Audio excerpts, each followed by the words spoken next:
Hello, everyone, and welcome to the third day of Peer Review Week. This webinar is brought to you by Cactus Communications. We have been celebrating Peer Review Week at Cactus for the past several years. And as in the previous years, this time too, we have various activities and insightful conversations in store for you. Throughout the week, we're going to talk about multiple aspects of peer review, and since this year's theme is identity in peer review, we will also explore how identity plays a role in the way both authors and reviewers experience it, and how researchers can build their identity as a peer reviewer. In today's panel discussion, we will take a behind-the-scenes look at how a peer reviewer reviews a manuscript. Let me share my screen now.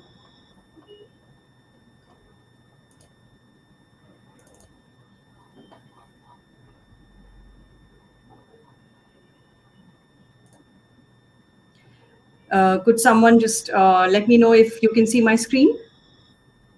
Joe, Stefano? Yes. Okay, great, thank you.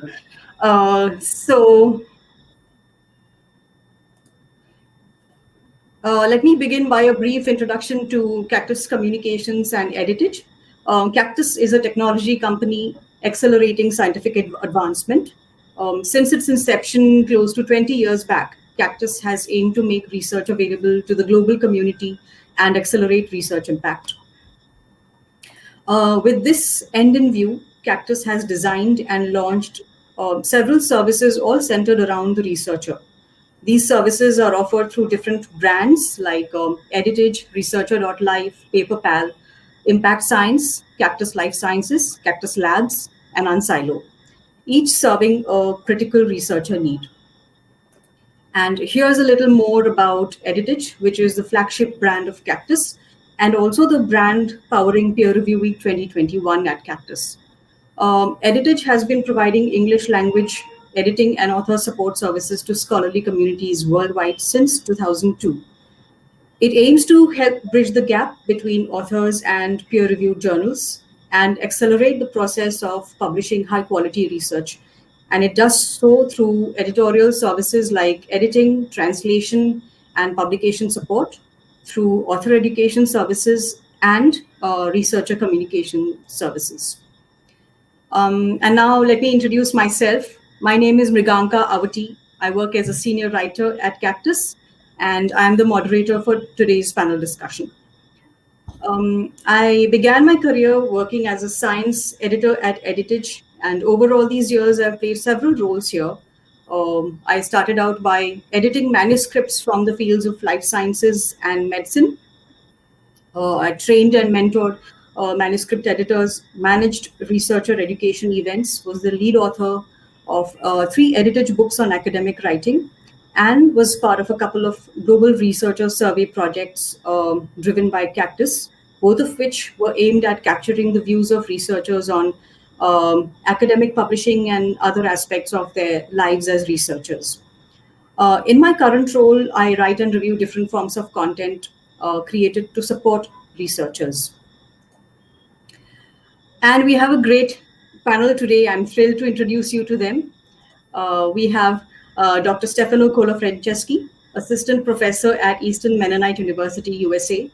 Stefano worked as an applied physicist at CERN for a decade at the CMS experiment. For those of you who may not know, CMS stands for Compact Muon Solenoid, which is a general purpose detector on the Large Hadron Collider at CERN. Stefano has extensive experience in advanced engineering, manufacturing, production, technology development, and industrial production management. His software contributions in data acquisition systems and performant data analysis tools, along with the design of cutting-edge particle physics detectors, played a crucial role in the implementation of the scientific program of the CMS experiment. And he's currently listed as the top peer reviewer on Publons with over 650 peer reviews. Stefano, would you like to, is there anything I missed out? Would you like to add something? No, that's great. Yeah. Okay. Yeah, I'm not counting those numbers. It's kind of started very young. That's Okay. the environment. Right. And we have Dr. Joe Røislien. professor at the Faculty of Health Sciences, University of Stavanger, an honorary professor at the Faculty of Medicine, University of Aalborg, Denmark. Besides dissemination of his own research, he also delivers lectures on the communication of complex topics to researchers, teachers, public offices, and the private sector. Joe holds a PhD in geostatistics from the Department of Petroleum Engineering and Applied Geophysics at the Norwegian Institute of Science and Technology. And many of you may already be familiar with him as a well-known international science communicator. He's featured regularly on radio, television, and the printed press. Joe, anything that you would like to add? No, it looks great. I mean, a great guy. Yes, definitely. So, Stefano and Joe, thank you so much for joining us today. Let me very briefly give you an overview of what I plan to get Stefano's and Joe's insights on during this discussion. We will talk about the approach they follow when performing a review, how they balance their responsibilities toward the editor and the author, the influence of identity in experiences with peer review, and some practical tips for authors and reviewers navigating peer review. Now, I know you must be really eager to start hearing from both of them, but please bear with me for just a little bit more as I get some housekeeping announcements out of the way. These will help you make the most of the session. So on the right side of your screen, you can see a chat section. Please feel free to use this to introduce yourselves and to share your thoughts and experiences on the topics that we cover today. If you have any questions you'd like the panelists to address, leave them in the Q&A box and we'll do our best to respond to them. Do not ask your questions in the chat section. Make sure you send them to the Q&A box because if you put them in the chat section, we may miss them altogether. And we have a couple of exciting announcements, so stay tuned for those.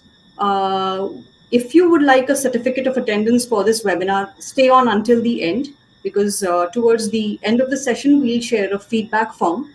You can use that form to indicate if you want a certificate.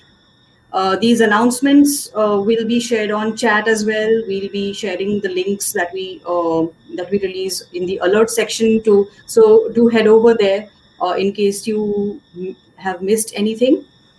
Finally, I'd like to mention a few other people. I'm joined today by a team of wonderful colleagues who are supporting from behind the scenes. Neha Vyas, who will release the links and resources when I mention them during the conversation. Elizabeth George, who will interact with you in the chat forum, responding to your queries and sharing important messages. And Anselmo Martires, who's offering support with the live streaming of this webinar on social media. So that's it. Let's get started. I'm sure this first topic will be of interest to both authors who want a sneak peek into how reviewers evaluate their manuscripts and to reviewers who would like tips on how to review more effectively. So do you have a standard approach you follow when performing a review, or does it vary depending on the type of manuscript or the journal you're reviewing for? Stefano, perhaps you can go first. Yeah. Well, interesting question. Like, I don't want to sound kind of boring, but yeah, more or less, I think you can say that there is no magic. You know, pretty much.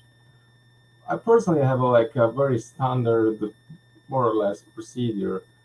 So to start with, I think before even accepting like a manuscript, you know, to review, I would, I mean, this is probably me. I mean, due to my interdisciplinary domain, I review manuscripts in different areas, electronics, engineering, applied physics, and so the first thing I check, the first question I ask myself is, am I competent to to do it? So, like last week, for example, my wife, we had the washing machine problem, and she said, "Can you fix it?" And I said, "Yeah, sure, no problem." The story ended very bad because the washing machine is still there, and I had to call the technician who is expert.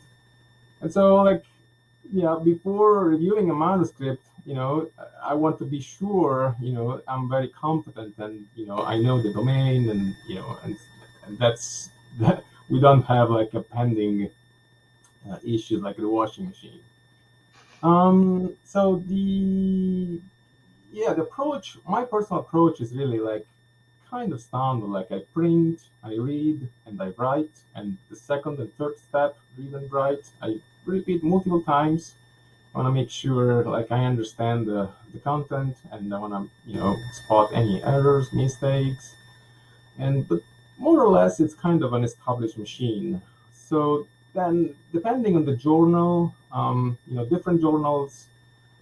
Certain journals are really obsessed with their impact factor, and they want to break through research. And so, as a reviewer, you are asked to make sure that the research part of the manuscript is really, long, extensively explained, described. The research questions are there, and so yeah. The procedure would be slightly different according to the kind of journal. I know what the editor wants, and so I kind of tune my let's say the way I review according to that kind of policy. And so, in general, my suggestion would be to, let's say, you address your research into the proper journal. Okay, so if it is like a breakthrough research, if it is a not yet finalized research, maybe it's more suited for a technical paper. So there are different ways you can publish. And maybe the other aspect I kind of take into consideration is time. So, peer review takes quite some time. Especially the read and the write part of my standard approach. And so, we all have like a busy life, and time is really, the essence. So, before accepting a review, I want to make sure I can meet the deadlines. And because it is really time consuming. I guess the last aspect is the kind of personal interest into the topic. I think I found myself more, positive about, reviewing a manuscript where I really like the topic. This is kind of a personal thing. It's more natural to review something in the area you really kind of like. Right, right. Thank you so much. Joe, what about you? Do you have a standard approach that you follow? And yeah, does it vary? No, but you tend to develop something that looks like a standard approach, basically because you are you, and you have certain ways that you like to do things. Uh, and I know what I like in a good paper. I know what I want it to be there. So the first question also that Stefano points to is when you were asked to review something, I'm thinking, should I review this? I mean, should I review this, or should somebody else? Because it means that if I can contribute, it means that it must be within a field where I can actually truly contribute. This is kind of what it says. It says peer review. It's your peers reviewing someone's work. That means that I should feel part of that community as part of an important community where I can contribute something. And it's actually harder than you might think, because I've ended up doing medical statistics. I'm a statistician, but I've been working with public health. I've been working with addiction research. I've been working with obesity. I've been working with pre-hospital critical care. So it means that my name are on various articles that spans a whole myriad of different research fields. So I get asked a lot, and I'm like, do I know enough about this?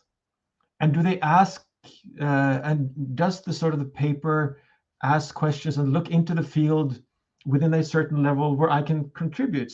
I mean, if the question comes from a journal in public health, if the question deals with methodology and how you figure out things on a public scale, well, I know something about methodology, so I can contribute.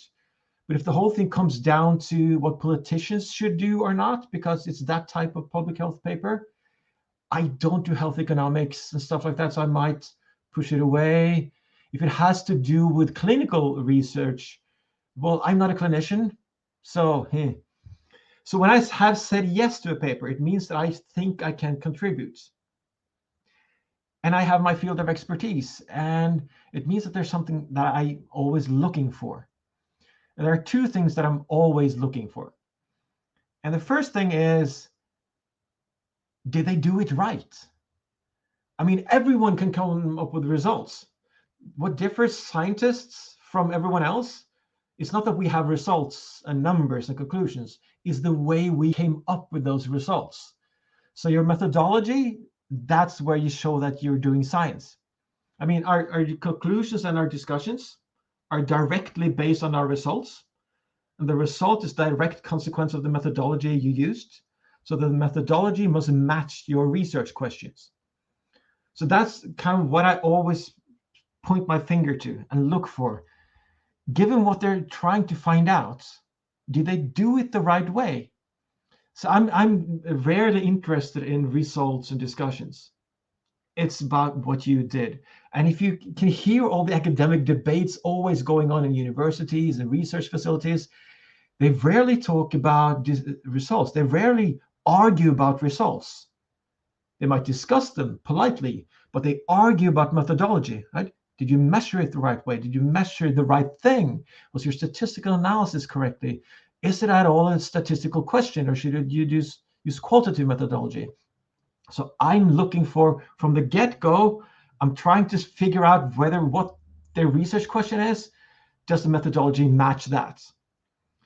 And surprisingly often it does not. And then the question is, can it be changed by doing some easy tweaks? So you can send it back to the editor of the journal and to the research and say, well, you're close to something, but you need to fix this and that. Or is the methodology so far off that you can't? And then you have to reject it because there's just too much work. So the whole thing has to fit together. So that's the first thing I look for. Did they do it right? Is the methodology safe and sound based on what they want to figure out? That's the first thing. And the second thing is that when you do research and you've been doing it for quite some time, you read tons and tons of paper. And you read and you read and you read and you read. And the thing that you see at the back here is my unicorn. So that means it's a happy day. The unicorn is happy. But I'm just in the process of changing offices. So that sort of all those cases at the back there goes from the floor and way up here. Those are the books that I read.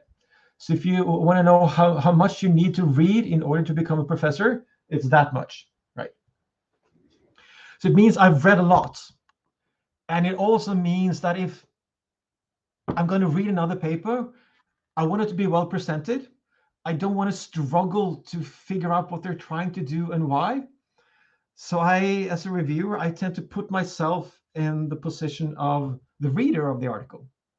So I take it up and I start reading from the top. And I'm like, do I understand what they're getting at? Does it all make sense? Does it flow nicely? And all of that.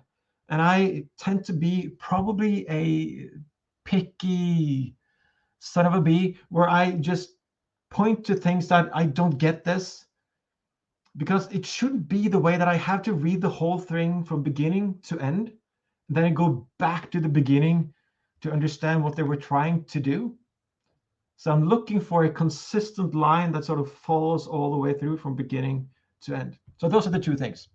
The methodology, and it has to flow nicely. I have to understand the whole process, what they're doing from beginning to end.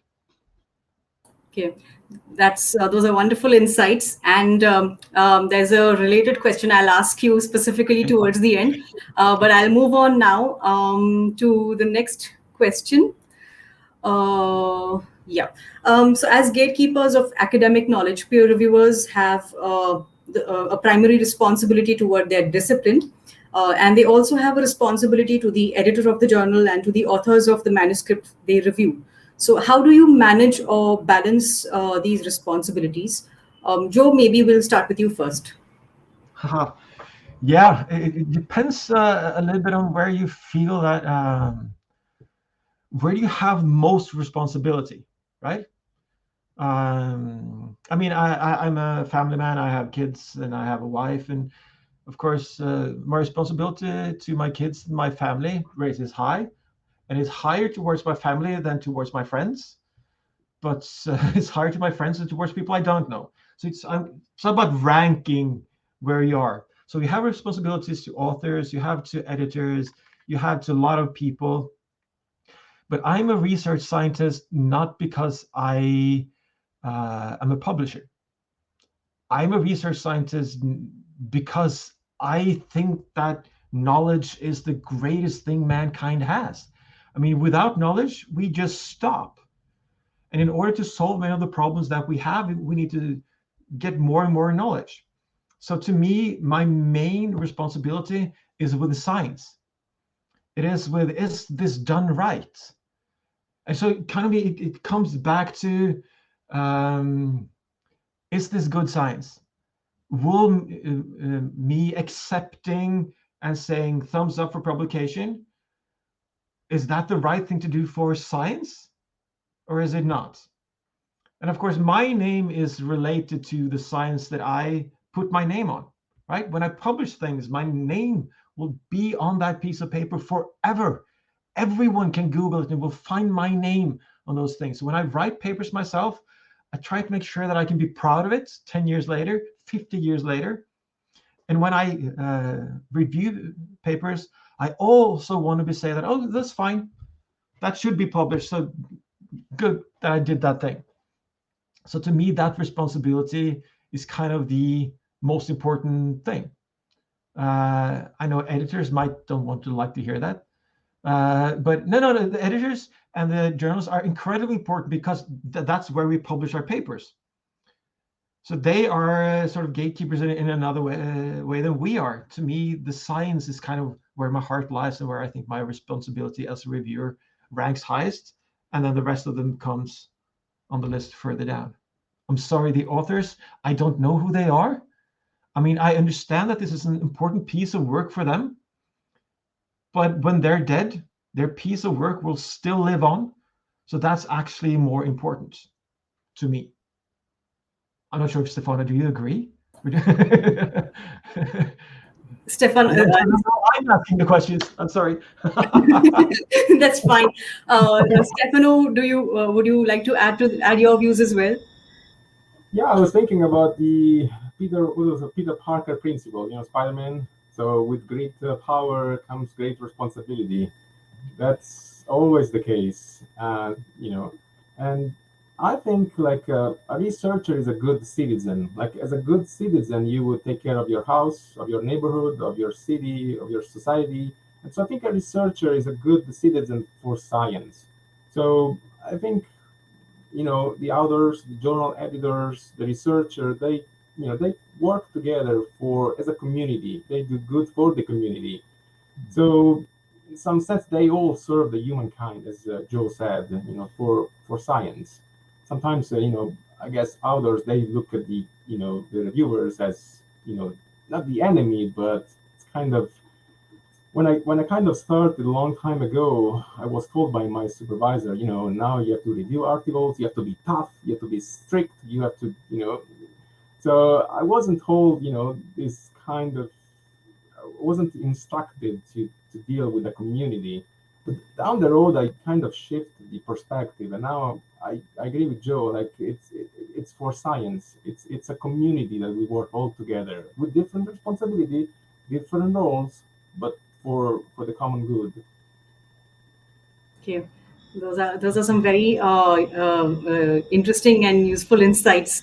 Let me move on to the next question. Now, this I imagine will be close to the heart of a lot of our participants. Researchers' identity is influenced by so many factors: their field of study, age, gender, nationality, institutional affiliation, sociocultural background, the kind of training they receive as researchers, and so on. So, in the context of peer review, this composite identity may influence the way researchers review and the way authors perceive reviewer feedback. So I think what I'd like to ask is, how do you believe identity influences the way researchers experience peer review from both these perspectives? And perhaps if you can add that, another insight as well, is how does a researcher's unique identity, what kind of value can it bring to the peer review process? So maybe Stefano, your thoughts on this first. Okay, so this is a very big question. Like, if you refer to, uh, let's say, I don't think it matters a lot what I believe in general, because I tend to, You could uh, share your experiences or yeah, your yeah. yeah. Like I'm saying, like, I would usually I like when the data shows something rather than like my personal belief, because I might be biased by my personality, by my history. But when I show something that is supported by data, by research, then there's less of a bias in general. So, well, I'll tell you, yeah, in a few minutes, but yeah, what I think about this matter. Like, if you refer to the identity of, I mean, in general, I think there are many research that they show that peer review works and works beautifully in in different contexts, and in different um, so let's say uh, in different let's say how to say so the machinery is well established, and as I said before, there's this community behind, and I don't think it matters a lot, the identity of researcher, others, journals, if everyone is contributing really towards this common good.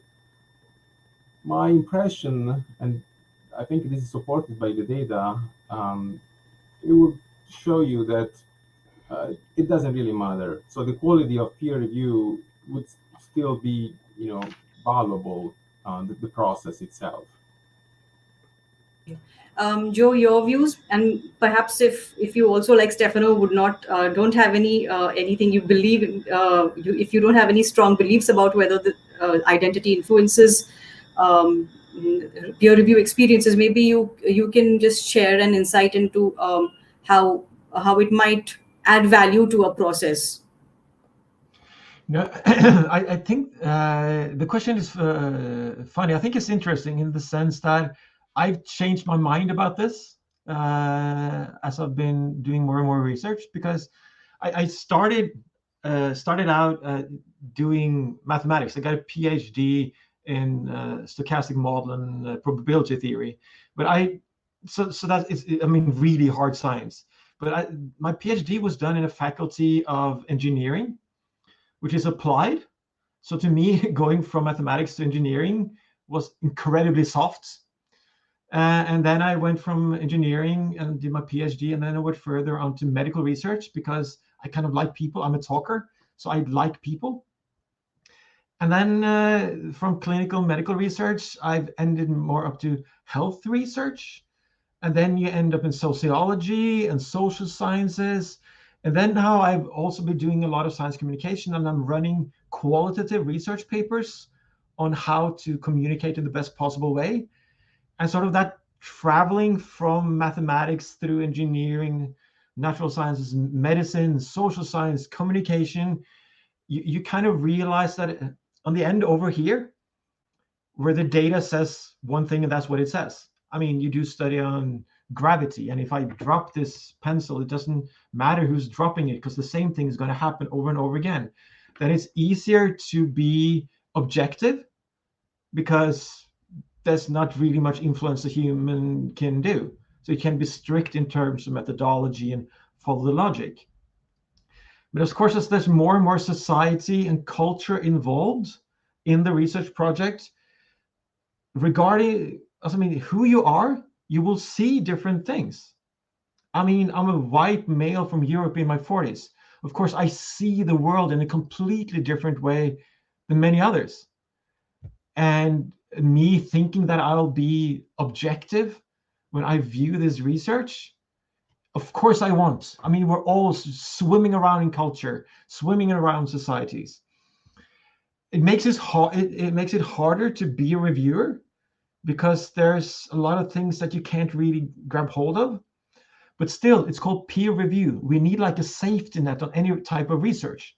So we know that this research is good, even though a goodness measure, well, what is it, right?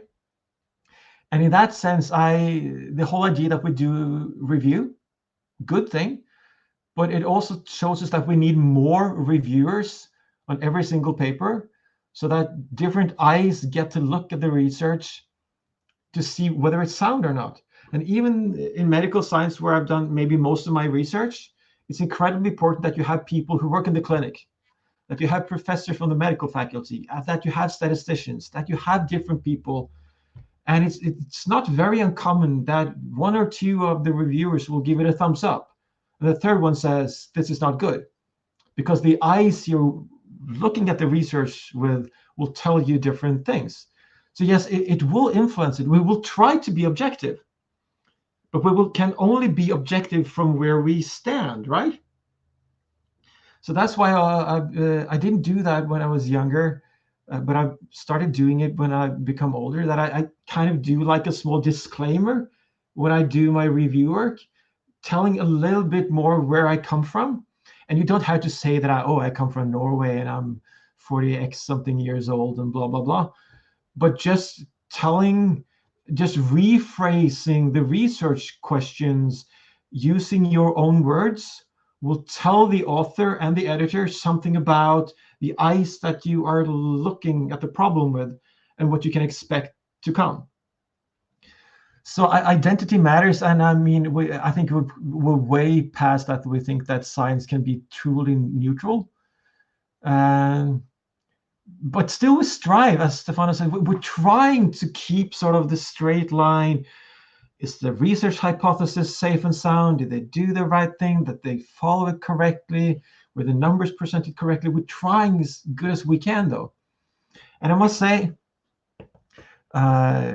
in that sense, the place where I most often put my finger and I get most, I'm going to say mad, but where I get like you're furious and you can see I'm going like this. That's when you come to the end and you're drawing conclusions, and it's where the authors make it shine through that they have an agenda, right? Because they put things up in the conclusion that the data does not back up. It sounds like a sales brochure for something that you would want to be true, but your article does not back it up, right? And even so much that I agree with them, I want this thing to be true, I still have to reject it and says, you can't say that because your data does not support it. And that's kind of maybe a thing that you get better at when you've reviewed a lot. Does the data support your claims? Is the data, did you get it in a certain way? Can we trust them? You're going back to the core of the data, what that can actually tell you. And for that, you also need to have like the confidence. It's easier to be white male 40 from Europe and have great confidence because we live in a part of the world where we're lucky in every single way. We have very little to risk. But other researchers might have more to risk and might be keen on trying to push the whole thing. So yeah, your identity matters in a very peculiar way that it's intertwined in every single direction. And it's fascinating and complicated, and we can't we can't get rid of the identity. We just have to acknowledge that it's there and find good ways of handling it as a community, right? That's who we are. Right. I think that's those are fantastic insights, because this theme, I think, that's exactly, I think, why the theme was chosen this year, identity in peer review, to talk about all of the things that you've just mentioned. It was interesting. You talked about how maybe the discipline you're working in, whether it's more objective or it's more people oriented, that matters. And I think that's a great perspective as well, that the discipline also influences how objective you can be and how your identity can change the way you look at a research paper. And I'm not going to talk more. I'm going to give you more time to speak now. Moving on, Stefano, this is a question for you. A large proportion of researchers we serve at Editage are early career researchers, and many are from emerging research producing countries. And we know from industry reports that this is a pool of researchers very eager to start start with peer reviewing. What advice would you give an early career researcher trying to establish their identity as a peer reviewer?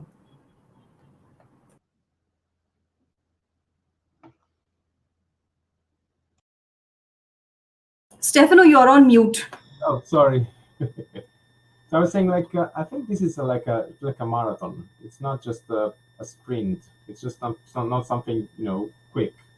And so my advice would be train yourself, take your time. As Joe said, have space for books, read a lot of books, a lot of articles. And so establish like long-term objectives. So in my hometown, Rome, they would tell you like Rome was not built in one day. So if you want to do something beautiful, something organized, something that has something meaningful, such as your, establishing your career as a peer reviewer, do it, day by day, slowly, with, steady work. And so, yeah, I think training and preparation is the key. So then, the practical, methodology and machinery will come with experience. I think it's like when you start learning piano. The only way to learn piano is just to play piano. So it takes practice, and so it's something that has to be, just like everything else, slowly, just do it and keep doing, and have this long-term view and an objective planned. Okay, thank you so much. And on that note, I'm going to pause very briefly here. I mentioned earlier that we have some exciting announcements. This is the first one. We have a special peer review week offering for you, a free Editage handbook on how to build your identity as a peer reviewer. Neha, could you please release the download link for the handbook? Should be up on your screens as soon as Neha releases it. And you can download the handbook now, but please reserve reading it for later, because we are getting superb insights from Stefano and Joe, and you don't want to miss on any part of this conversation. The download link will be available in the alert section later in case you miss it now. So don't worry about it. Now, moving on to the next question, which is for you, Joe. You've reviewed numerous academic manuscripts, and you are an established science communicator. So earlier also you mentioned how when you are reviewing, you want to look for the flow. So I want to ask you about storytelling approaches in academic writing, because some researchers may think my scientific communication should revolve around what I did and what I found. The numbers and results speak for themselves. Why should I care about storytelling in my research paper? So could you tell us how authors can improve the quality of their manuscripts by using storytelling approaches? And your perspectives on this as a reviewer would be especially interesting. Yeah, it's funny because when I was younger and I started writing academic papers, I also thought that, well, it's science. We just put up the methodology and the results and it'll all be fine. And honestly, I didn't think very much about the readers of the article. I was thinking a lot about what I wanted to show and see. I'd done research. And then it was kind of up to the readers to sort of get through the whole thing. But then you end up talking to people about what you've been doing, the research you've been doing. And I kind of realized that a lot of the stuff that I was doing, people didn't understand what I did. They didn't care. Even people in my own department didn't get it, and I kind of didn't care. And then I kind of also drifted into science communication because I like talking about science. I like to talk about how it's done and how it should not be done. And when you start talking to people, you realize that there are certain tweaks you can do in order to make people more engaged in your work. It has nothing to do with lying. It's nothing to do with creating Hollywood movie scripts and fascinating books. It has to do with just making a natural narrative of the thing you want to talk about, making it flow. And if you want people to remember things, the information has to be sort of placed in a very specific order. And there are certain elements that will make it easier to remember. And I think a lot of scientific writers tend to forget that what you're doing is you have information and you want to pass it on to someone. And if you don't think about how you try to pass it on, you might not achieve that goal of actually getting it from your head and into their heads. And I once gave a lecture on science communication. I'm give tons of lecture on science communication. I think it's a fantastic topic. I mean, how do you get science across? And I was reading up on different books. I was trying to finding good quotes and stuff. And then I was reading this small little book written about storytelling from this woman who does, helping with scripts in Hollywood and stuff, like small tips on how you can make people remember what you want to say. And one of the sort of the advice that kind of stuck with me the most was set the time and place. And it sounds like a childish thing, set the time and place. But when you do that in practice, it's like when you say, so it was the summer when I was working as a bartender in New York. Already now, you're sort of, I have dragged you into this story. And what comes afterwards will help you. When I say, so I was standing there skiing down the steep slope in Norway, and I'd forgotten to put on my gloves. And all of a sudden, you're sort of immersed in that whole situation. No, you cannot sort of, those types of details are not very interesting in a scientific paper. But it tells you something about how storytelling as an idea will help you sort of get your message across from you to the readers. And I've just been away traveling for a couple of days, and I came home yesterday. So Monday, I was sleeping in a hotel. I've been on a workshop the whole day, and I was really, really tired. So I took up my laptop, and I was going through Netflix to find a movie or something to watch. So sitting there in my bed, and this movie was too actiony, that movie was too romantic, and that movie was too bit that. And then I ended up like watching a spy movie, right? And halfway through the movie, I just had to turn it off because it was just too difficult. Because in spy movies, you have there's an agent, and that's a double agent. And then as a story comes along, he flies over there and he meets this woman who goes back because she was not who you thought it were. And I know that in the end, it will all tie up, but it's such a struggle to watch. And then I skipped the movie and I watched like this romantic comedy from Hollywood. And the good thing about a romantic comedy from Hollywood is the fact that from the first scene, you know that these two people are going to get together at the end. They just have some obstacles that they need to go through. And that's what I look for in a research paper. Already from the get-go, I know where they're going. A lot of this is just basic housekeeping.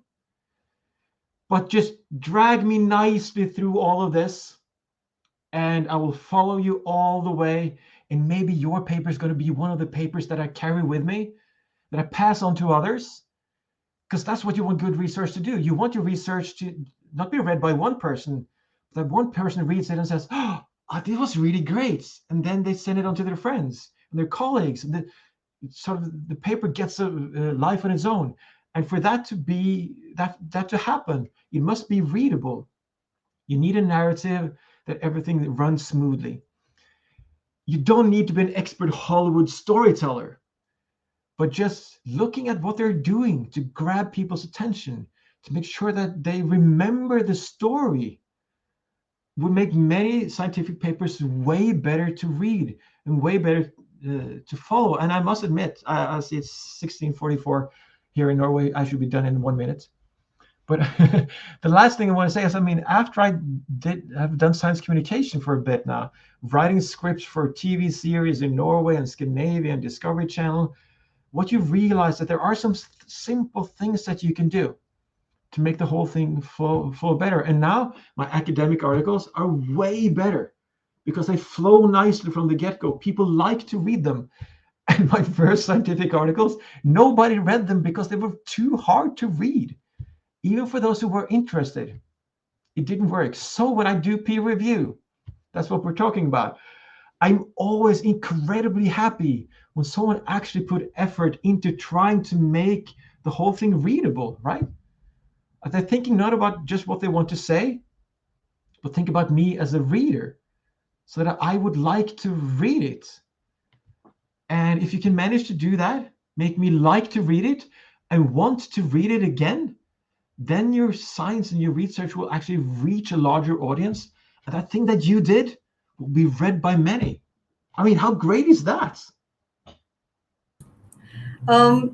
That's really interesting to hear. And as a former manuscript editor who's who used to edit research papers for fixing the writing related issues, I really like how you've explained the relevance of storytelling. And while I'd love to talk more about this, we need to move on now to the Q&A section because I would like the participant questions to get more attention now. Before we do so, here's the second exciting announcement I have. Editage is running an exclusive peer review week offer for all those who have registered for the event. There's a coupon code showing on my slide now. Make sure you use this opportunity. We'll be sharing these details with you via email as well. And to know more about how you can use this coupon, head over to editage.com to know more about the range of author support services we offer. Neha, could you please release the link to the Editage website? While you continue to send in your questions for Stefano and Joe, let me repeat some important announcements. Please remember to leave your questions in the Q&A box and not in the chat section. Like I said, we'll try our best to respond to as many as we can. But if you put them in the chat section, we are going to miss them altogether. About 10-15 minutes before we end the webinar, Neha will release a link to a feedback form. I mentioned this earlier as well. Please use this form to not just share your views on today's session, but also indicate if you would like to receive a certificate of attendance. And like I said earlier, if you miss any of these alerts, please, any of these links or announcements, go over to the alert section. You will still find them there. And Elizabeth will be sharing these announcements on chat as well. That's great. So I'm gonna now look through the questions that have come in. Here's one interesting question. Don't you think that in the case of certain subjects where the observer is the constituent of the object of study, objectivity may be impossible? Joe, would you like to respond to that, since you have a background in medical statistics and yeah. No, definitely. Sometimes it is impossible to be objective. You can't. But then one of the rather important things that you do is to state that you are aware of this fact, right? And you state what you've chosen to do about it.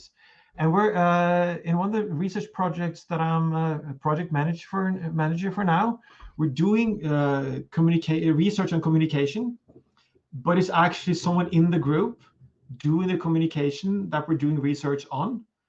And now you're ending up with what is called researching researchers, where you self are both the researcher and the objective of the research. So you kind of need to sort of be very clear about what you're doing. Objectivity is awesome, but just the fact that you chose to study the thing you're studying means that you've already made a choice. So your head and your identity and your opinion is already in there, right? So the idea that you can sort of completely remove from it, well, you can't. But the disclaimers that is important. I mean, and it feels like anthropology. The whole thing you do is describing basically who you are, the eyes you're watching with and stuff. And I must admit, and in the beginning, when I came from sort of the natural sciences and moved over to medicine and social sciences, in the natural sciences, we never say we never say I, because it doesn't matter who sort of measured the weight of someone or the length of someone, because the measurement will be the same. So the identity of the researcher, we try to remove it. But then you move into medicine and health and sociology, and your choices become subjective choices. The thing you're measuring might be objective in itself, but your choice of measuring this is not. So all of a sudden, the we and the I makes a lot more sense. So know your field and see how be as objective as you can, but be honest about where you stand and the thing you're looking into. Right. Thank you. There's another question. Stefano, maybe you can take this up. Does your input in terms of research insight, science, time, and critical view of the manuscript depend on the journal? Like whether it's a high impact factor journal or, whether it's, does it depend on the impact factor? Stefano, you will need to unmute yourself. I kind of mentioned before, there are certain stellar editors or stellar journals that are very obsessed with this impact factor, and so they require the reviewers to perform certain checks. And so there are all kinds of journals. There are journals more focused on the methodology, on the experimental part. Okay, so you did this experiment right, but you don't have the full picture of your research. Maybe you need $1 million, you don't have it, but you can kind of show like a proof of concept of what you're doing. So your methodology is correct, but you kind of miss the entire experiment because you cannot do it for some reasons. And so you address that your manuscript to a specific journal that fits what you have. And so if your research is purely like technical, there's nothing wrong. I mean, do the hands-on approach. And so that's more focused for a technical paper. So you show how you do your technique, you do your hardware, you do your technology, and that's okay too. I mean, you're not gonna discover something new. You discover a new way of doing something that can be applied, and it still deserves to be like published and known. Other people might use it. So I think it's really important. I mean, sometimes I reject manuscripts not because they're not good, but because they don't fit the editor's policy. So you need to make sure you know what journal is publishing, so that you can be effective and you can make the reviewer. I mean, I as a reviewer of a journal, I expect. I mean, my duty is to check a number of things in addition to it has to be science, but there are different ways of doing science. Sure. Yeah. That's so funny because I a few years ago I had written, me and a colleague had written this paper. It was like a new methodology for measuring agreements. We were testing like this automatic procedure for finding, I don't remember, it was a cancer cells or something. And a task that was usually done by radiologists, and then we sort of had this new device that could do it. And the statistics was actually quite simple. So we shipped it out to some radiology journals, and the peer reviewers rejected it. And then we tried some others and got rejected and rejected and rejected. And I was like, oh my God, don't they get it? We just did this simple statistical thing here, and then you do like this.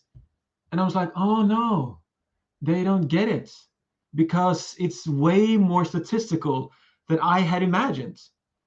So the reviewer luckily sort of rejected it because it was actually a very poor fit with the journals that we sent to.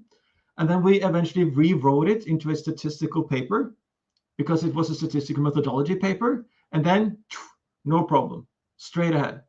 So that thing to me that I was mad with the peer reviewers because they didn't get it, but they were absolutely right. We just had sent it in the wrong place. So peer reviewers know something about what the journals and the editors are looking for. And sometimes getting rejected is not because it's bad. It's just not the right place, right? Right. So here's another question I'd like both your inputs on. Somebody has asked, what is the minimum level of qualification for one to be considered for peer review? Stefano, maybe you can go first. Well, yeah, it's a difficult question. Well, the simple answer would be like you should be a researcher. You should be peer of your researcher. So yeah, that's the short answer. I think nowadays it's a bit more. I mean, I know people that are very expert, very qualified, but they are not researchers. They're in industry somewhere and they do crazy things and they don't even publish because they do, they make patents, for example, and that's another way to store information. And so I think it's like, again, it's in the editor ends how you want to handle, persons and knowledge. We are kind of people, we are kind of a repository of knowledge. And then your experience matters as a researcher or as a qualified, scientist. Um, yeah, that's kind of a gray area, I guess. Mostly, I know only researchers that are doing peer review, but in my collaboration, for example, which is large, and we have so many thousands of PhD students, and they're very qualified and very good. In certain specific areas, I have friends, PhD students, that when they were PhD students, I started as a PhD student, to be honest. I was the last part of my PhD, but I think it can be borderline. I think it's now, especially nowadays, I think knowledge matters more than. So if you are qualified, the editor will know that, and so you can help.